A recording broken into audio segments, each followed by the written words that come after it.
Hello friends, कैसे आप सब। आशा करते हैं खुश और स्वस्थ होंगे। एक बार एक धोबी अपनी पत्नी और गधा के साथ पैदल कहीं जा रहा होता है।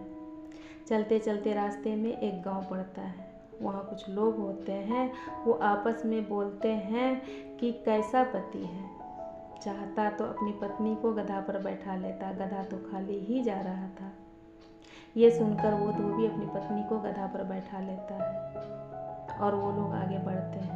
थोड़ी दूर और चलने के बाद वहाँ कुछ औरतें मिलती हैं और वो आपस में बोलती है, कैसी बेशरम पत्नी है।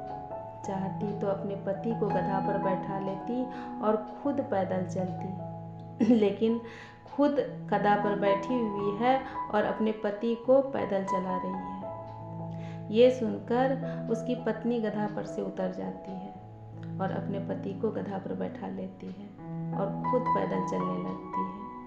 थोड़ी दूर जाने के बाद कुछ लोग और मिलते हैं और वो बोलते हैं, कैसा पति है।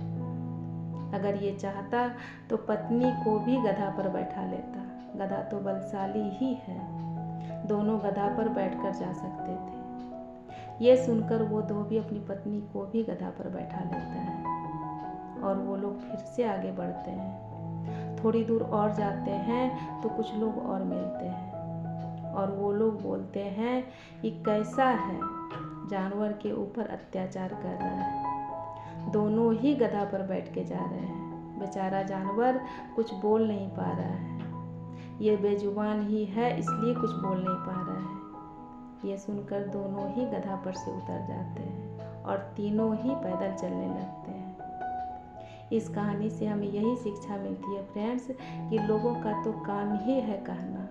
कभी भी किसी के बात पर ध्यान नहीं देना चाहिए। हमेशा ही लोग कुछ न कुछ बोलते रहते हैं, चाहे आप अच्छा करें या खराब। लोगों का हमेशा ही काम होता है, वो कुछ बोलते ही रहते हैं। कभी भी हमें लोगों के बातों पर ध्यान नहीं देना चाहिए। अपनी स्थिति और अपनी परिस्थिति हमें खुद ही पता रहती है, उसी के अनुसार ही हमें काम करना चाहिए। बिना किसी को नुकसान पहुंचाए हमेशा ही हमें वही काम करना चाहिए जिसमें हमें सुविधा हो। इसलिए फ्रेंड्स, कभी भी लोगों के बातों को ध्यान में मत रखिए और वही कीजिए जो आपके लिए अच्छा हो। इसलिए फ्रेंड्स, अपना ध्यान